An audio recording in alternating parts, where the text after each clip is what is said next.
ജില്ലയിൽ ഗുണ്ടാവേട്ട സജീവമാക്കി പോലീസ്. ഗുണ്ടകളെ പിടികൂടാൻ ശ്രമിക്കുമ്പോൾ പോലീസിനു നേരെ ആക്രമണമുണ്ടായാൽ ശക്തമായി നേരിടാനാണ് തീരുമാനം. സ്വരക്ഷയ്ക്ക് ആവശ്യമായാൽ തോക്ക് ഉപയോഗിക്കാമെന്നും ഉന്നത ഉദ്യോഗസ്ഥർ നിർദ്ദേശം നൽകിയിട്ടുണ്ട്. മണ്ണുത്തി നെല്ലങ്കരയിൽ കഴിഞ്ഞ ദിവസം കണ്ടത് സാമ്പിൾ മാത്രം. ഗുണ്ടയുടെ പിറന്നാളാഘോഷത്തിന് ഒത്തുകൂടിയവർ തമ്മിൽ തല്ലുകയും പോലീസ് എത്തിയപ്പോൾ മാരകായുധങ്ങളുമായി പോലീസിനെ ആക്രമിക്കുകയും ചെയ്തിരുന്നു. പോലീസ് വാഹനങ്ങളും ഇവർ തകർത്തു. കൂടുതൽ പോലീസ് എത്തി കീഴടക്കിയ ഗുണ്ടകളെ പിന്നെ കാണുന്നത് ആശുപത്രി കിടക്കയിലാണ്. കൈകാലുകൾക്ക് പരിക്കേറ്റ നിലയിലാണ് ഇവരെ പോലീസ് ആശുപത്രിയിലാക്കിയത്. ഇതേക്കുറിച്ചുള്ള സിറ്റി പോലീസ് കമ്മീഷണർ ഇളങ്കോയുടെ മറുപടിയും ശ്രദ്ധേയമായിരുന്നു.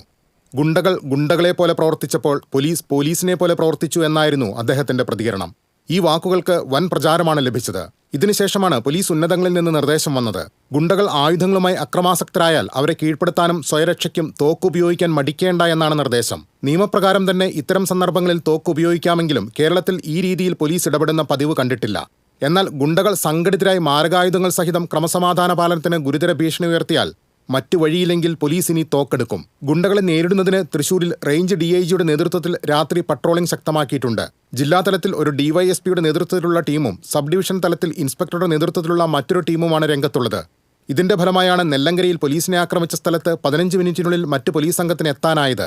കാപ്പ നടപടികൾ ശക്തമാക്കാനാണ് മറ്റൊരു തീരുമാനം.